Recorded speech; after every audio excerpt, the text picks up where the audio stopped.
So we're talking about your normal. What is it normal for you to say about your body? So normal that you don't even notice it because you never stopped to even inquire. Or you could ask it this way. What is the atmosphere like when I'm talking about my body? Stormy? Hot? Thundery? Gloomy? Frightening? Or you could ask like this. What's it like in your mental household when there are no visitors and you don't have to be polite? What's going on there? And if you look in there and you love it and you're all happy with what you find, great. There's always room for more joy. Wonderful.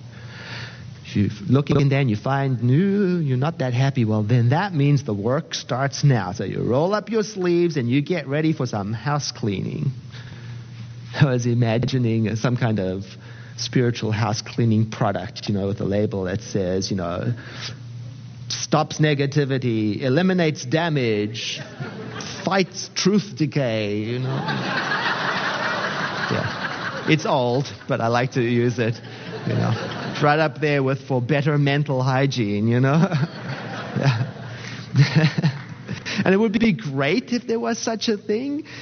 But have you noticed that same technique of getting into your house with rolled up sleeves and fighting and stopping and renovating, it doesn't actually work the same way with consciousness, with thought.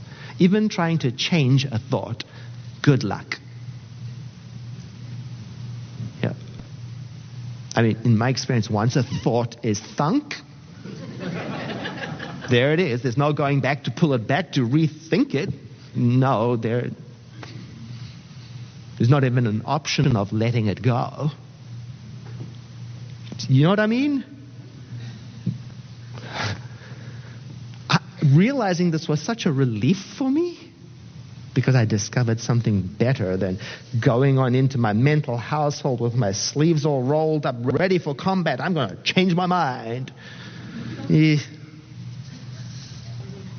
I discovered that rather than trying to change a particular thought, my job was to decide which thought I would follow. No, well, there's the change in direction. Now, am I going to go with the series of thoughts that are in the category of I hate my body and I don't really belong in it and I wish it was something different? Because I already have an idea where that's going to go, pain and suffering. Or am I going to follow another line of thought in another direction, like my body is a miracle? It's an absolute miracle. My hands move. My eyes see. And with that line, and follow that to the unknown magical kingdom of thanksgiving.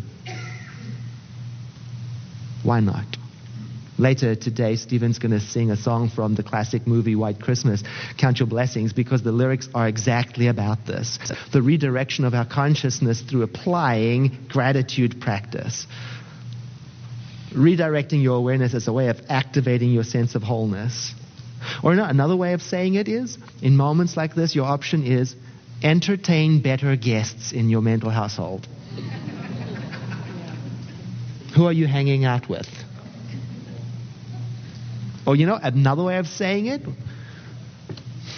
tell yourself stories that have better endings when entertaining yourself. So that when it comes to what you think about your body, your mind is a more pleasant place to live in.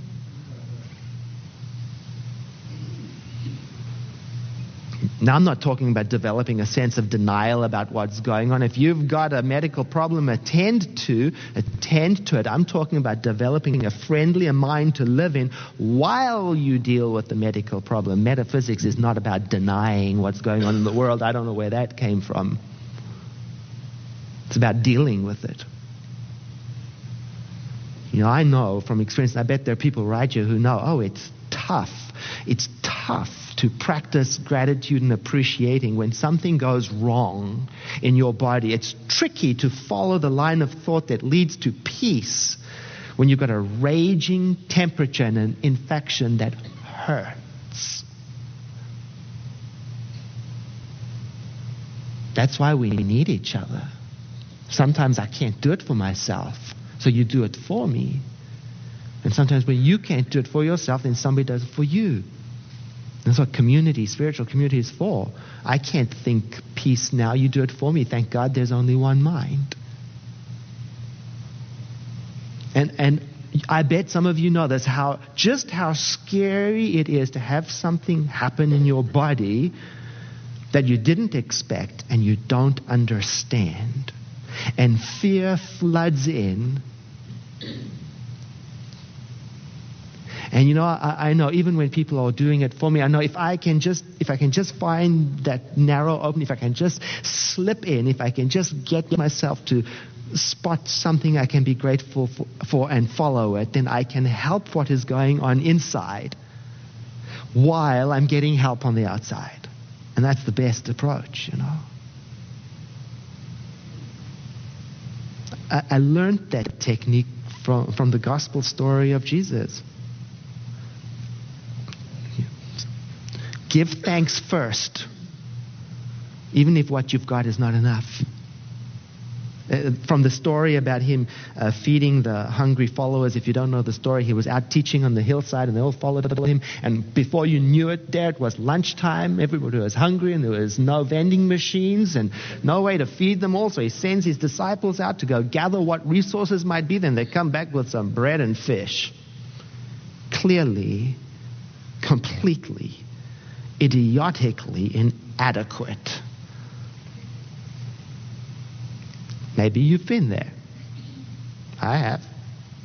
When what I've had available or what I've got inside, knowledge, awareness, resource, just not enough. And typically my response in situations like that is to be concerned, panicked, bitter, and angry. And then the Jesus story has been an inspiration for me to try this new angle, because what he did was he took what he had in his hand and lifted it up and gave thanks for it. And he wasn't giving thanks like, oh, thanks for the inadequate stuff, we better just make do with it. No, there's a really important shift. He was, in my opinion, giving thanks from this elevated awareness of the presence of the entire universe and all its galaxies in this one spot. As if he was saying, I'm grateful for this evidence that all of life and all of creation has poured itself in here, and he found one thing and loved it. To me, the metaphor is a story for me to look into my life, in particular those places where there's stress and the experience of not enough, or I don't like this body, and to shift my attention by giving thanks